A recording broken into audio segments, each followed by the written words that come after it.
We are very fortunate to have our speaker today, John Barron, who is our Alexander Technique teacher in our school. The first thing you may notice about John is that he has a British accent. And that's how you know he's trustworthy. I mean, I don't know about you, but so I cannot not trust somebody with that accent. But in addition to his accent, I found John to be an amazing teacher. He's very smart, very knowledgeable, and he's very good at guiding his students. So if for those of you who haven't already signed up for the Alexander Technique course offered by Google University, which is taught by John, I strongly encourage you to do so soon, today. Yeah. And here's something from John's bio before I bring him up. John has taught the Alexander Technique since 1985, back when even I was young, even me. John has taught in Italy, Germany, England, and California. He's the co-director of the Alexander Education Center in Berkeley, California, and he has taught various workshops in universities and colleges, including a credit class in Cal State Hayward. He devised his Kinestech program and an in-house postural re-education training program, which has been commissioned by various Bay Area corporations, including the Fireman's Fund. And prior to teaching the Alexander Technique, John was a professional actor and the founder of a publishing company called Marketing Media. And my friends, please welcome the amazing John Barron. You're amazing. Okay. Hey, thank you. Thank you, Mac. Good. So I wanted to, of course, to thank Meng and also Google for organizing today's talk, and also for having the foresight to bring the Kinestech project, which is a program based on principles of the Alexander Technique, to Google employees. So today's presentation on the Alexander Technique is going to explore the scale of this work and begin to look into its practical applications. Okay, good.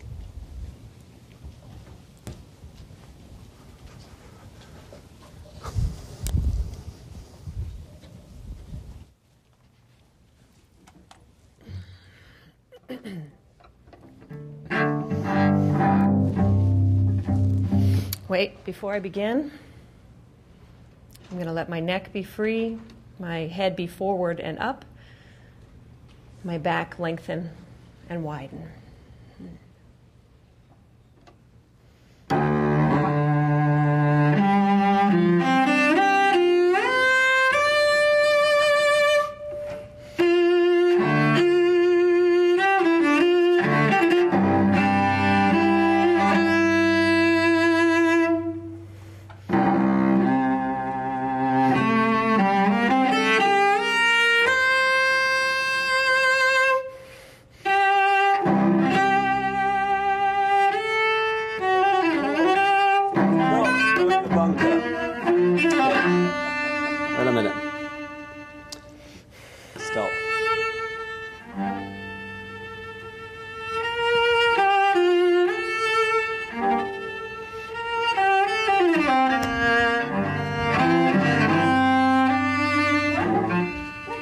Hold on, I can't hear you.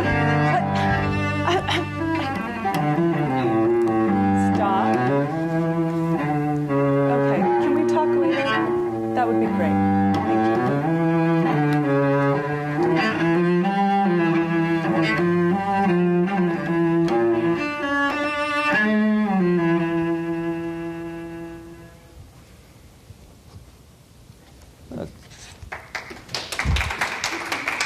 Okay.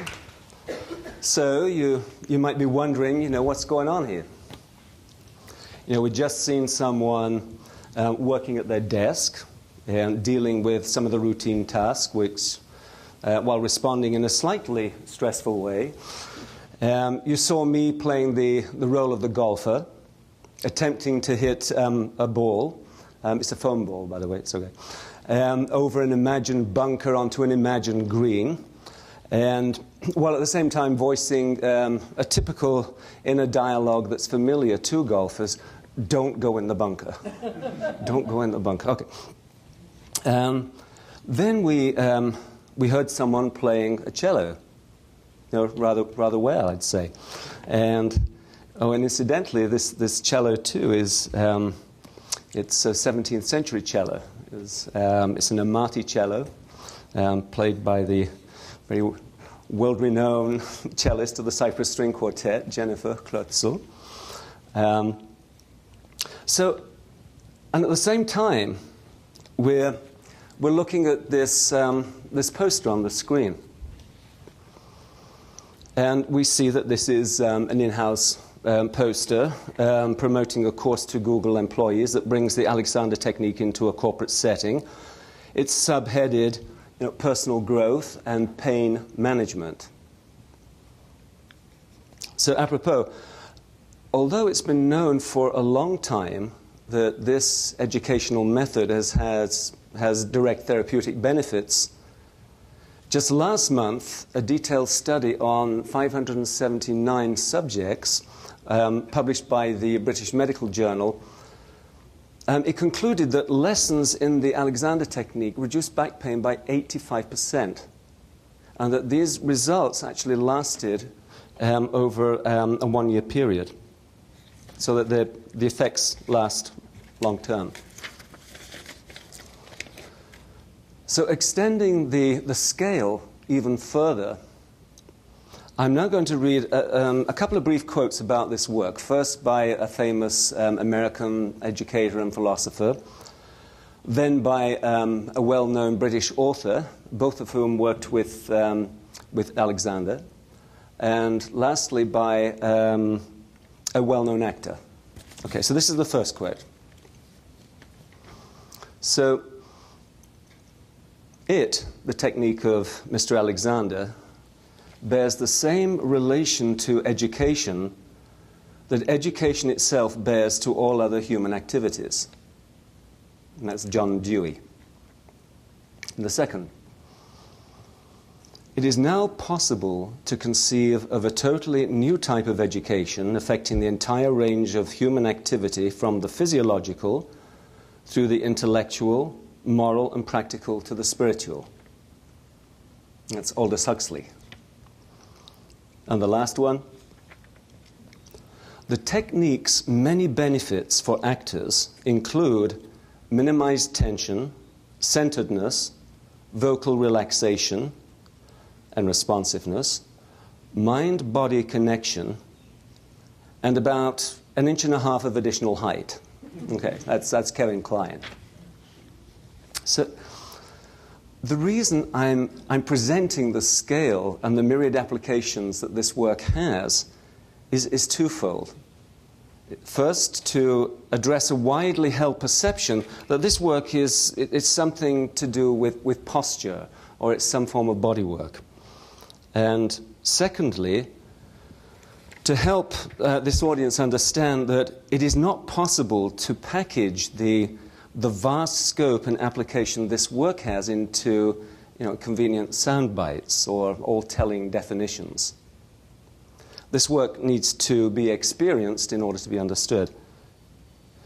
This work involves understanding from the whole self, not just the understanding that comes from being given data and information alone. So I don't wish to spend our time today just giving you data and information about the history of this work, because there's like 120 years of it, or about the amazing Frederick Matthias Alexander.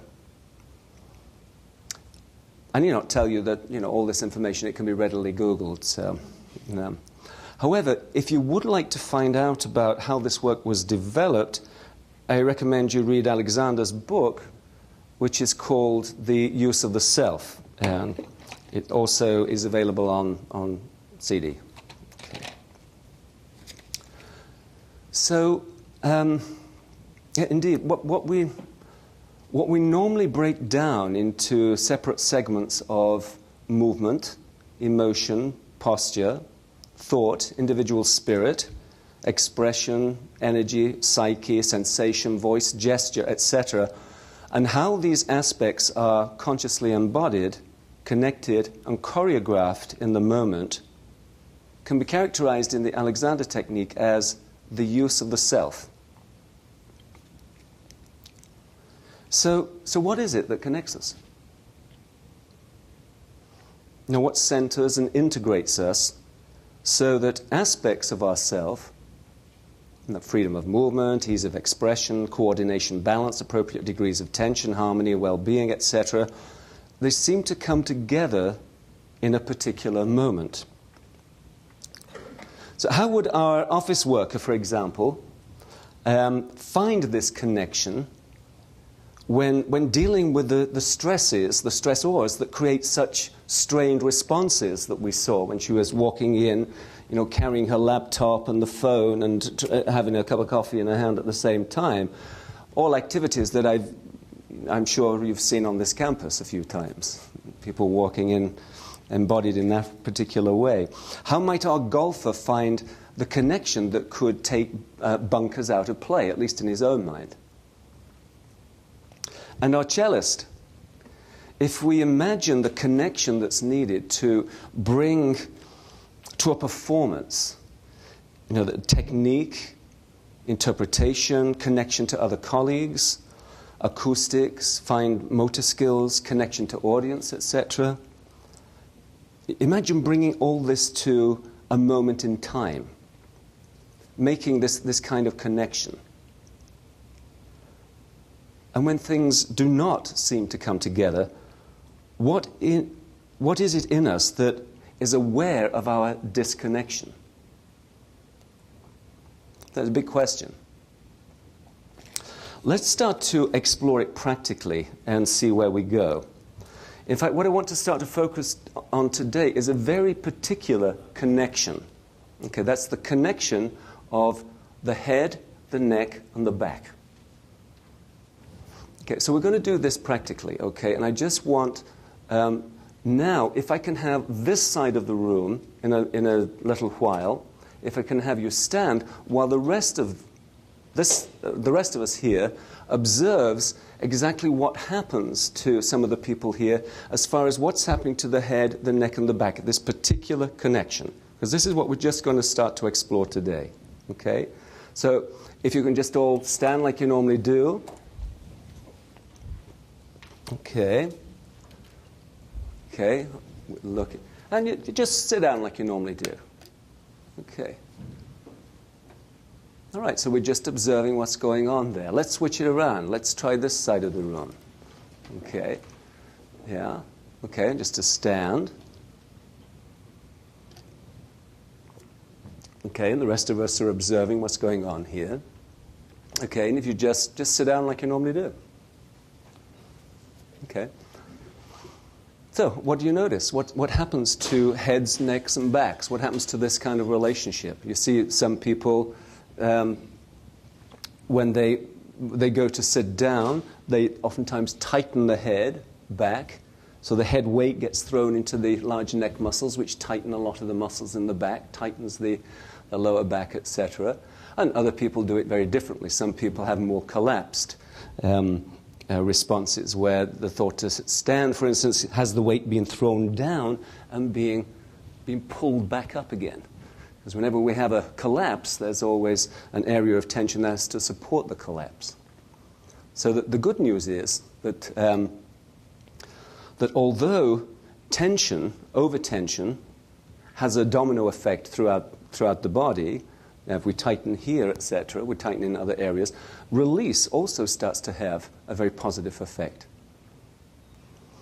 What I'm going to work with now is that I want to have a couple of people come work with me who've never had this work before, so that we can start to observe what goes on there. I know we had somebody who agreed to do this just before, so at least we had someone. Okay, but perhaps a couple of people. Is anybody? Yeah, please, come. Great. So, yes, thanks. Great. That was no problem. Okay, good. So if you can I'm just going to have you stand facing the cellist here. If you can come over this side. Okay. Good. And we're just going to observe this simple movement, so-called simple movement, that we do many times a day, just to see what happens. And incidentally, this movement is just an excuse. It's just an excuse to study the principles of the Alexander technique. Okay, I'm not about to show people how to sit down and stand up just for its own sake. That wouldn't make much sense. Okay, but we're looking at the connections, and therefore we look at the connections by looking at the disconnections too. Okay, so if you can start. David, you just come sit down like you normally do. If you just face our cellist there. Okay, good. And just to stand like you normally do. Okay, great. Okay, and just come to the side. Then if we can have the other two volunteers to do the same, please. Just come and to... Okay, good. Right. Okay. Okay, and up we come. Good, so we have similar patterns going on here, but... did you observe anything in yourselves about what was going on with this connection that we're starting to study, this head, neck, and back connection? Do we notice what was happening? So we have that thought to sit down, okay? We have the thought to sit down, and then we have an automatic response that's connected to that. For a lot of people, it's this tightening back and down, okay, this tightening of the head. What actually happens when the head gets tight like this is that it puts so much pressure onto the neck and onto the back. And we start to develop these habits, and they start to feel quite natural, because habits feel natural. But when we start to see that we put this much pressure on ourselves, we start to realize that our use, the way we move, the way we express ourselves, actually affects our functioning. Because if we keep ourselves, the spine so compressed through repeating these habits of tension, we've put too much pressure on ourselves. And things start to, when you put too much pressure on anything, it starts to break down. Okay, so if we can have you come back, David, okay, you just stand as if you're about to sit down. Okay. Good, and if we just face the cellist a little more over there, that's it. Good, now for now, what I'm going to start to work with is that I'm going to start to guide David through this movement here. Because you can't tell people how to do something right when they have all on top of all the habits that put them wrong in the first place. We have to work with undoing. And when we undo these habits, we start to see that the good use starts to happen quite naturally, quite easily. Okay, so can you put your feet just a little further apart for now? Again, this is not the way to do it. So I'm going to start to put my hands here on this area, just where just right on the spine goes into the skull. And what I'm working with here is, with my hands, I'm giving David a stimulus to help release this whole area. This is a very, very, very important area. Okay, so you saw before, or perhaps you didn't, but that thought to sit down produced that retraction of that head back and down. That puts a lot of tension into us here and here, okay? So let's see what happens if I help you to not do that. Note, I'm not trying to tell him how to do something right, but to recognize how he's putting himself wrong. Okay, so I'm going to help you here. And just allow that neck to release. Good. That's it. And just allow those knees to float forwards. That's very good. Just let them go. Good. That's it. Let those knees go. Let the knees go. Good. And we stay there. And by not putting those habitual tensions, those habitual patterns onto himself, he's actually ended up in a fairly decent balance here. So this again is this connection, this head, neck, and back connection. So I'm going to put the hands on again here. And we'll see. If I say today, okay, stand up, please. Stand up really quickly. Stand up. Yeah, immediately. You see, we see that thought, that trigger, the thought. And when we're studying mind-body connection, we really want to understand what part The mind is playing in the moment. Not analytically, but actually in the moment. What signals have we learnt to just give ourselves, consciously or otherwise? So that thought to have to do something right, that thought to achieve a goal, that wishing, that wanting, that form of pressure can actually put ourselves wrong. So instead of thinking that you have to sit down, I want you to think of something else. I want you to think of allowing your neck to be free. Good. And allowing that head to release just in that forward and up direction. And I want you to think here, David. Good. So the old thought is that you go there, right? You go that way, and we get the butt going backwards. Instead, what we're going to work with is that we're just going to change that thought. Okay, so sit down, no. Okay, otherwise that would just throw into gear that old response. And instead, we're just going to think with my hands here. You're thinking up, and the knees go forwards while you're still thinking up with my hands. Yes, very good. Let the neck go free. Good. Let the knees go forwards. Very, very, very good. Good. And in this way, you don't have to think about posture.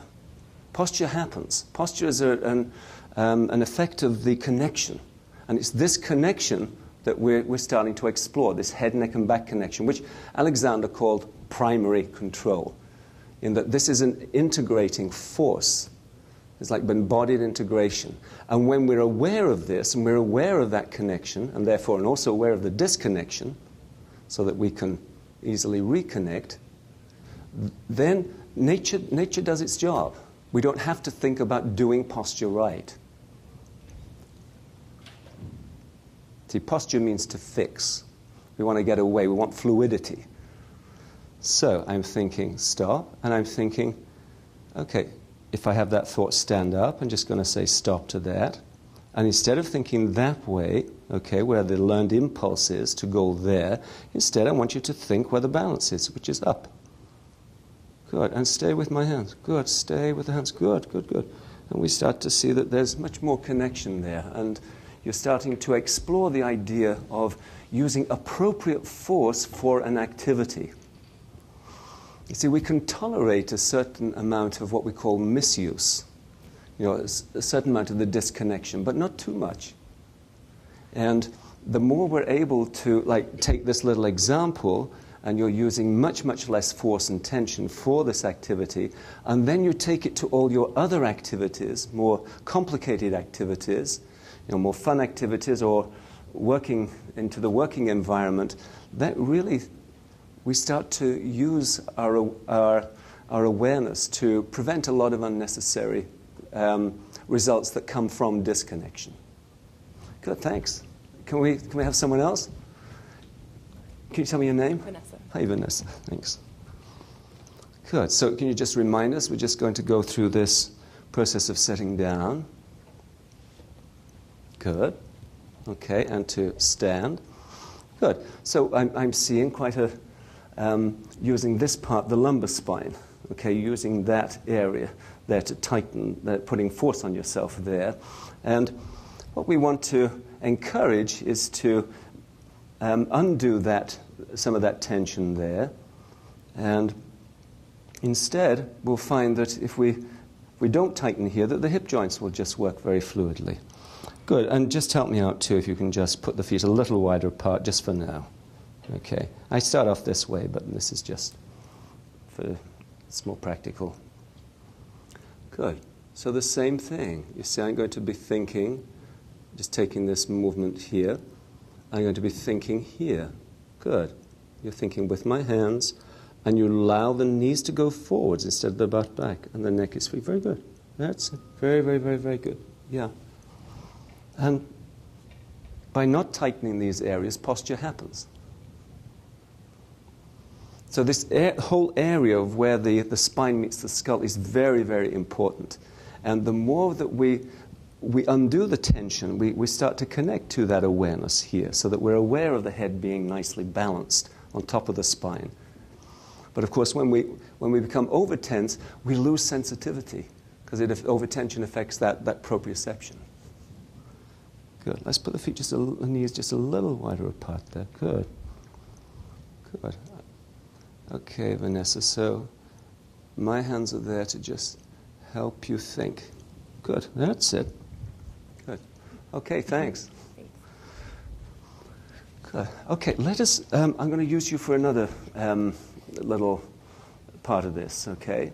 I'm going to borrow one of the chairs here. And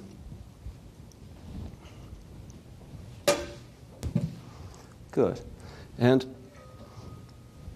we started to look at that connection again, this head, neck, and back connection.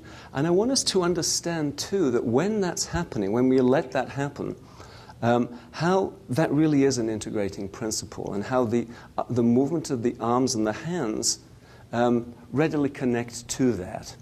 So I'm going to go through this little rigmarole here, where I'm going to sit down, okay, and if I can get you to come and put your hands on my shoulders. Okay, I don't know if yeah, most people can see. Okay.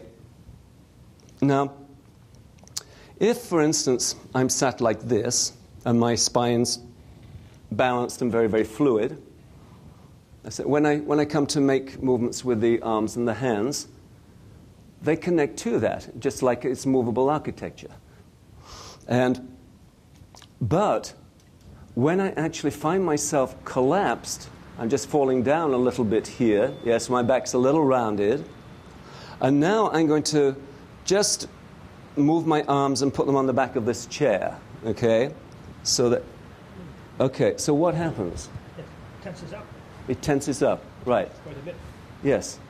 And if you put the hands back again, okay, now I'm going to do another thing. I'm going to do the thing that people have been told to do, which is sit up straight, which ain't a good idea, okay? Look what happens if I stiffen the spine. A lot of people might think that this is good so-called posture. And now I come to move the arms again. What happens? Again, it tenses up. It tenses up again. So, but a lot of the time, you see, people are moving from these extremes of over-tension and over-collapse. And what we want to become more and more aware of is our use, how we use, how we move, how we express ourselves. Let's try something else. If you put your hands on my shoulders here, okay, now that I'm connected a little more to this head, neck, and back connection, to the fluidity of the spine, I'm going to put my hands on this chair, just there, okay, and I'm going to pick this chair up like that, okay, and what was going on here? Just as everything else, it's smooth. It's smooth. Tension. Without tension, right. This is so important for people when they're going through an activity like our office manager. Hey, thanks. Yeah, thanks a lot. So it's the demands of working in an office, can be easily dealt with, but if we actually bring these patterns of misuse, these patterns of tension and over-collapse into like our modern day environment, into to the office worker, we can unconsciously be putting so much unnecessary strain and stress onto ourselves. And it doesn't make a lot of sense. So what makes sense is to learn to not do that to oneself. Okay. So if I come over and ask Amira, and so Amira is here to help today, but she's also a teacher of the Alexander technique, and some of you already know her because she also comes and she's a kinestech trainer here. And Amira, just tell us a little bit about your own background and story. So, I came to the Alexander technique from a background in project management. I worked at a tech company, and I worked long hours at the computer. And let me demonstrate how I worked long hours at the computer. So I don't know if you can, well, you can see me. So I would start off trying to sit up straight, like John just demonstrated, kind of like this, okay? Very tense. And then as the day progressed, I'd get tired, because that's unmaintainable, and I'd go someplace like this, and then I'd go someplace like this, and I'd find myself like this for the rest of the day. And as you can imagine, working like that for long hours is not good for you. And I ended up getting quite a lot of shoulder and neck pain, as well as tension in my forearms and my elbows. And what put me over the edge was when I lost feeling in my fingertips. And the thing that got me functioning again without pain was the Alexander technique, because it taught me about this head-neck-back relationship and how important that is to maintaining poise while you're working. When I learned how to coordinate that head-neck-back relationship, I no longer did the things that were causing me the pain. So then the pain went away. And now I'm an Alexander technique teacher. That's my story. Ta-da. Ta-da. Good. Okay. So we've been looking at a relatively, seemingly simple motion of someone standing and sitting. We looked at movements of the arms and the hands and how the arms can be easily integrated. We've been looking a little bit at the task of working in an office, dealing with phones, laptops, etc., etc. And now we're actually going to move on a little bit more into let's say very very challenging situations, like playing an instrument in a performance. And Jennifer, who actually is going to be, as I mentioned before, she's part of the Cyprus String Quartet, and they're going to be playing near here at the Montalvo Center in a couple of weeks, yes? Do you want to say a little more about that? Yes, actually we have a series at the Montalvo Arts Center. Okay. 8 concerts this year, late Beethoven, and then some contemporary works as well. It's very interesting. It's not much bigger than this, so it's a wonderful place to hear music, and it's a very visceral place to hear music. It's in Saratoga, so it's not that far away. Good.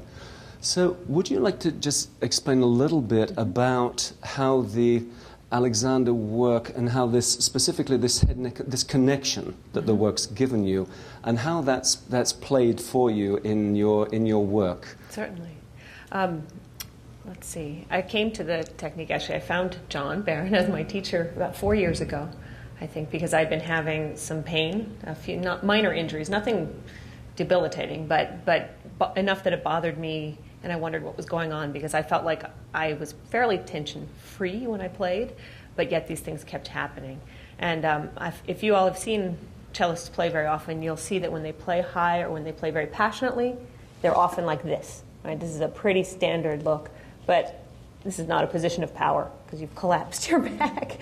And so John and I have been working a lot about how to still stay connected to the music and to the instrument and not do that, and allow the neck to be free and the back to be, to widen and lengthen and still be able to get around. I mean, you'd be amazed at what you can do without having to be that close to it. So that was my initial foray into the work with John. And then 2 years ago, 2.5 years ago, I was pregnant, and I actually worked with John through my entire pregnancy. I was touring up until 2 weeks before I gave birth. And as you can imagine, where the cello lies, what do you do with the cello? So once a week or every 2 weeks or so when I was in town, I would work with John, and we would sort of figure out, what the tendencies are. Because for me, what it's about is what I tend to do if I'm nervous or if I'm feeling out of balance, which I certainly did feel when I was pregnant. When there's all this extra weight here, what do you do? So that was maybe the most extreme,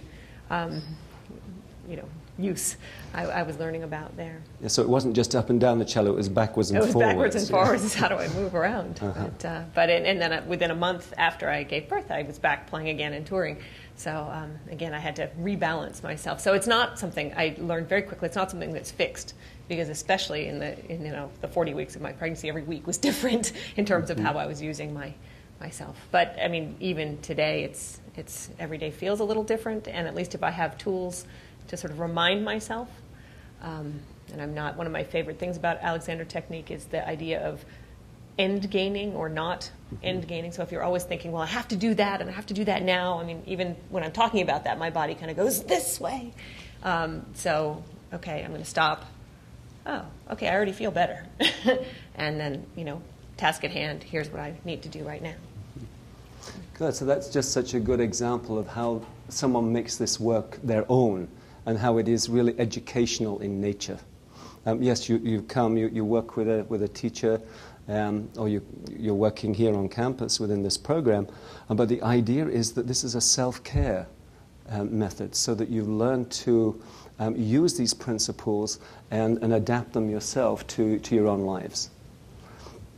I thought that when you were saying, too, about the going through the pregnancy, that was a really interesting phase for us when we were working together, because we're really having to adapt very quickly to the changes, and especially in the last trimester, it was really quite challenging. So that was fun. Would you like to say just a little bit, Jennifer, too, about the technique in terms of performance anxiety and how you see that for musicians? Well, I mean, when we get nervous, we tend to use our body in ways that aren't necessarily helpful. I'm constantly surprised, even as much as I know now, what I'll catch myself doing. I'm not breathing. I had one student once who didn't breathe whenever she played, and this was she didn't even notice she was doing it. She turned red. But just so coming back to those basics of like, wow, what am I doing? I don't feel so well. Oh, okay, if I stop and take a breath, or if I, and it just helps to manage how you're feeling when you're under tremendous pressure like that. So I'm thinking about it quite frequently, but I also feel like I have tools to do so. Like I know how to figure out what to stop and what to use, and not that it's perfect all the time. There isn't such a thing, right? But that I have a better sense of what to do. Yeah, perfection's an end game. Yes, it is. Yeah. Just trying to achieve something that's not realistic. Right. Good. Okay. What I'd like us to do is to, if we can just put the cello safely aside.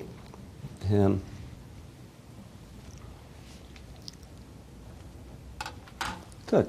We're just going to go back over here again to the chair. Yeah. Because I'm wanting us to understand that this connection is very, very fluid.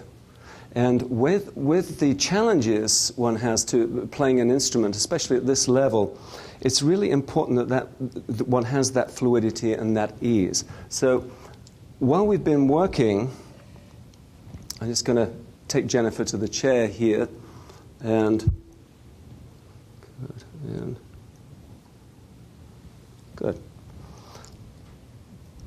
So we might just move very fluidly around the chair here, so that we have that ease in that connection, and the ease into with the arms, the connection into the arms. So this is not about sitting up straight. That really is as I've mentioned, such a lousy idea. It really is the idea of connection in ourselves, because the awareness, too, that creates that connection.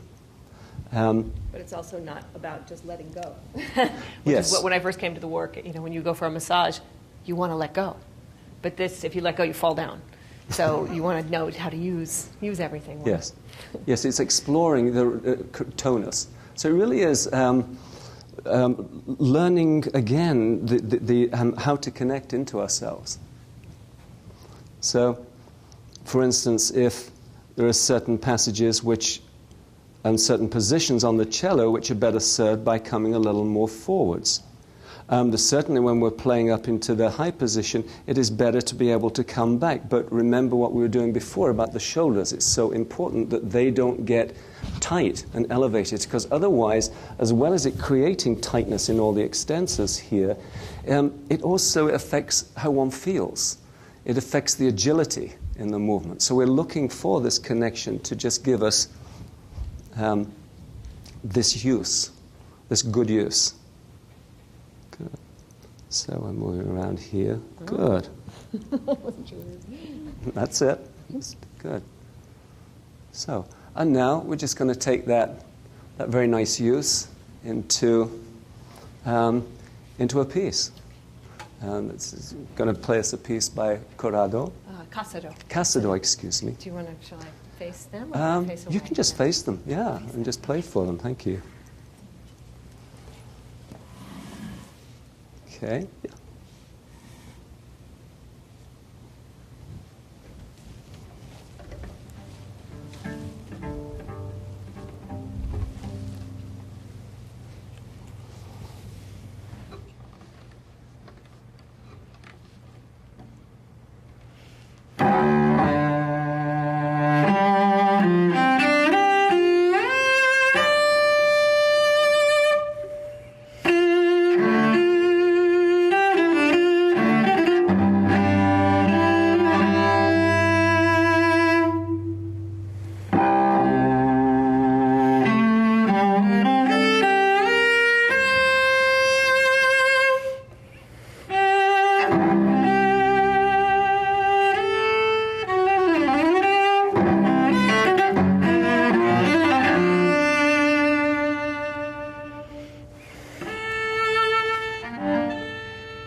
Thank you.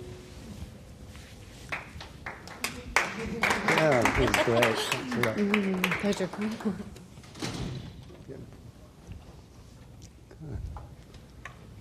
Well, if people have any questions, I'd be very happy to address them. Yeah.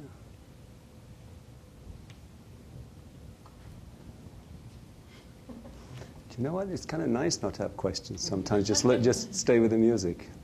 Actually, it was about the music. I was wondering, from my appearance, you appeared very fluid in your body, which is, I'm presuming you were. How does this compare to before for you? In terms of how many hours you can play with ease, what kind of discomfort you have after a period of time that you don't have any longer, those sorts of changes? Well, it's not that there isn't still, Right. you know, I'll still be managing things. Can you repeat the question? Oh, could I repeat the question? Yes, okay. Because you're playing an instrument and it's physical. Right. So she was asking me how it's changed for me over the period of time that I've been working with Alexander, and that I seemed quite fluid, and has that changed? And can I play for more hours now, or something? I think I'm just a little more aware of when I've reached the peak of what I cannot do, like if I've had enough for that time. But as I get older, I think it's, you know, I kept thinking it's going to get harder as you get more and more tense and you get more set in your ways. So this has definitely made me feel younger as a player and more fluid, certainly. And I can sit for longer and play for, I mean, I'm often playing 8 hours a day. And that's, you know, it's not that that's not a problem. I don't always love those days, but that I can manage everything pretty well. Or notice, actually that's basically what it is, notice, oh, I better think about that a little more, work on that a little more. Or, you know, call John for another lesson and say, why does this, you know, I can't figure out what I'm doing here. And he'll often bring, you know, one idea to me that, oh, that changes my whole world. I mean, I started playing when I was 6, so you can imagine I have habits from a long period of time. And, you know, I've had all these great teachers, but actually the technique has taught me, I think, more about how I use my body than any of my teachers did. You know, why am I doing that with my foot? I don't need a foot to play. That could be gone. And, you know, but obviously it's, you know, contributing to something else there. Does that answer your question? Yes, it does. Okay. Thank you. Any question? Can you tell me more about published studies? Yes. Repeat the question. Yes, he wants to know about the published studies. And this, the one I mentioned before that's just been published by the British Medical Journal, if you go to Alexander's study and BMJ, it'll pull up that study. It was a study that was done by the Southampton University. And there have been other studies done and smaller studies than that in the past. But that's been the most major study so far, even though this work's it's over 120 years old, as I mentioned. Yeah. Good. Good. So, well, is that it? Good. Let's end it. Thanks so much for coming. Thanks a lot. Thank you. Good.